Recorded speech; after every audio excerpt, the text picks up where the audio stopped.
Okay, day one, tricep number one. We're gonna be doing a box squat variation, a band archer row. You can also do with a cable, and then a medicine ball tight diagonal chop, can also be done holding a dumbbell or a weight plate.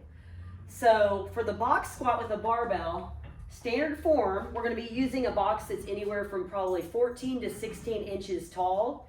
I have a nice squat box from Elite FTS, but you can also use a jump box. You can use a weight bench. I also have, I order them from Amazon. They're irrigation system valve box covers that you can order. They're roughly $30 each, but one of those is 12 inches, and then if you stack them, they increase by 3 inches. So 2 of those stacked is 15 inches, and then 3 stacked would be 18. So basically for a box squat, we're wanting to actually sit on the box. So you can squat to a box and use it as a depth gauge, but for an actual box squat, we're going to be controlling the descent, sitting on the box, driving up, and standing back up. So pushing the hips back, controlling, a little bit of a controlled rock back is what I call it when you're sitting on the box. And then just staying strong through the torso, maintaining a good plank. Nothing too crazy there. So if you're doing the goblet squat, box squat with a kettlebell or a dumbbell, you can hold a dumbbell by the end. Same kind of thing, we're gonna sit and then drive up.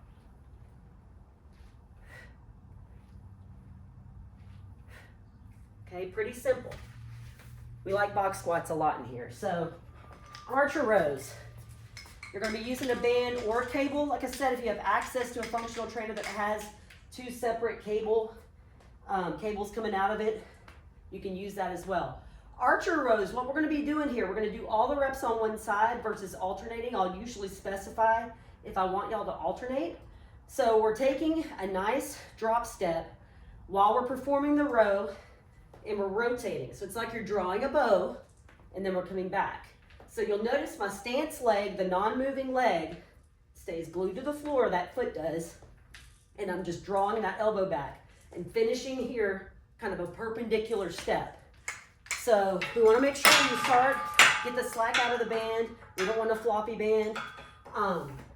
And just a nice controlled movement. You never want the band to be pulling you around.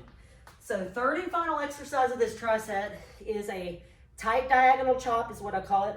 Using a medicine ball, or like I said earlier, dumbbell or weight plate works too. I would suggest anywhere on this from 5 to 10 pounds. This is a 6-pounder. It's pretty good for, in my opinion, for my needs. So basically with this, you're gonna imagine having an X in front of you, and we're going essentially from the hip to face level, tracing half of that X rapidly with the arms. And if you notice, I've got my lower body locked in. I'm not twisting and moving with it. I'm staying athletic, knees are slightly bent, everything's engaged. So I'm resisting this motion. I'm not letting it move me around.